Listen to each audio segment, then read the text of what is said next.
తెలంగాణ సార్వత్రిక ఎన్నికల్లో ఘోర పరాజయం పాలైన బీఆర్ఎస్ పార్టీకి వరుస ఎదురు దెబ్బలు తగులుతూనే ఉన్నాయి. ఇటు రాష్ట్రంలో అటు కేంద్రంలో తగులుతున్న షాక్లతో కారు పార్టీ కోలుకోలేని పరిస్థితి నెలకొంది. అసెంబ్లీలో 39 నుంచి 29కి తగ్గిపోయింది బీఆర్ఎస్ బలం. లోక్సభలో కారు పార్టీకి అసలు ప్రాతినిధ్యమే లేదు. ఇక రాజ్యసభలో ఉన్న 4 సభ్యులు కూడా పార్టీ మారే పరిస్థితి కనపడుతోంది. దాంతో అసలు బీఆర్ఎస్ ఉనికే ప్రశ్నార్థకంగా మారింది.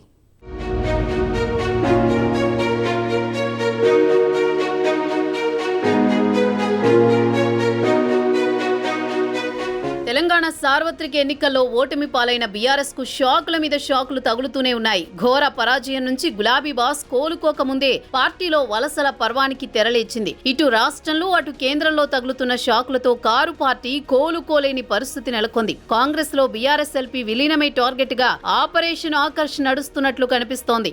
అసెంబ్లీ ఎన్నికల్లో బీఆర్ఎస్ నుంచి 39 మంది ఎమ్మెల్యేలు గెలిచారు. కంటోన్మెంట్ ఉప ఎన్నికల్లో కాంగ్రెస్ గెలుపుతో 38కి బీఆర్ఎస్ బలం తగ్గిపోయింది.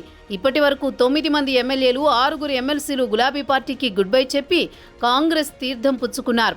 దీంతో అసెంబ్లీలో కాంగ్రెస్ ఎమ్మెల్యేల బలం 73కు చేరుకుంది. మరో 20 మంది బీఆర్ఎస్ ఎమ్మెల్యేలు 10 మంది ఎమ్మెల్సీలు కాంగ్రెస్లో చేరడానికి క్యూలో ఉన్నారట.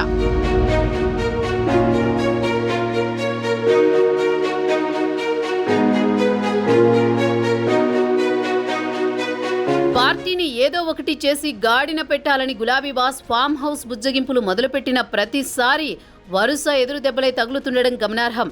వాస్తవానికి 3/2 మంది ఎమ్మెల్యేలు పార్టీ మారితే ఆ పార్టీ ఎల్పీ విలీనమైనట్లే. ఆ లెక్క ప్రకారం బీఆర్ఎస్ నుంచి 26 మంది ఎమ్మెల్యేలు జెండా ఎత్తేస్తే ఆ పార్టీ ఉనికి శాసనసభలో గల్లంతవుతుంది. ఇప్పటికే కంటోన్మెంట్ బైపోల్స్లో గెలుపు 9 మంది ఎమ్మెల్యేలు వచ్చి చేరడంతో కాంగ్రెస్ 10 స్థానాలు పెంచుకుంది. ఇంకో 16 మంది ఎమ్మెల్యేలు కారు దిగితే ఆ విలీనం తతంగం ముగిసిపోతుంది. తెలంగాణలో అధికారంలో ఉన్న కాంగ్రెస్ బీఆర్ఎస్ ఎమ్మెల్యేలు ఎమ్మెల్సీలను చేర్చుకునే పనిలో ఉంటే అటు కేంద్రంలోని బీజేపీ కూడా ఆపరేషన్ ఆకర్ష్ స్టార్ట్ చేసినట్లు కనిపిస్తోంది. అయితే ఎమ్మెల్యేలను చేర్చుకోవాలంటే వారు పదవులకు రాజీనామా చేసి బైపోల్స్కు సిద్ధమై రావాలంటున్నారు కేంద్ర మంత్రి బండి సంజయ్. పనిలో పనిగా బీఆర్ఎస్ నేత మాజీ మంత్రి హరీష్ రావుపై కేంద్ర మంత్రి బండి సంజయ్ సంచలన కామెంట్స్ చేశారు. హరీష్ రావు మంచి నాయకుడని, ప్రజల మనిషిని కొనియాడారు. హరీష్ బీజేపీలోకి వస్తే ఎమ్మెల్యే పదవికి రాజీనామా చేసి రావాలని చెప్పారు. హరీష్ రావు వివాదరహితుడని, తానేమీ ఆయనతో మాట్లాడలేదని బండి పేర్కొన్నారు. బీఆర్ఎస్ నేతలో హరీష్ ఒక్కడే మంచి నేతని కితాబిచ్చారు.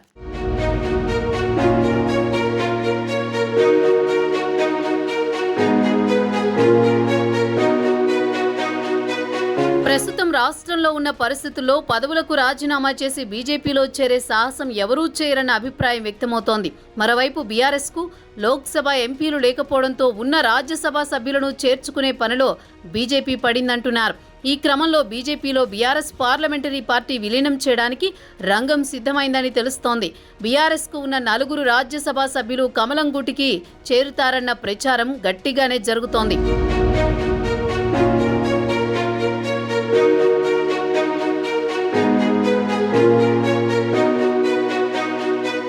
విలీనంపై ఢిల్లీలో బీజేపీ పెద్దలతో బీఆర్ఎస్ కీలక నేతలు, మాజీ మంత్రులు కేటీఆర్, హరీష్ రావులు ఒప్పందం చేసుకున్నట్లు బీఆర్ఎస్లోనే గుసగుసలు వినిపిస్తున్నాయి.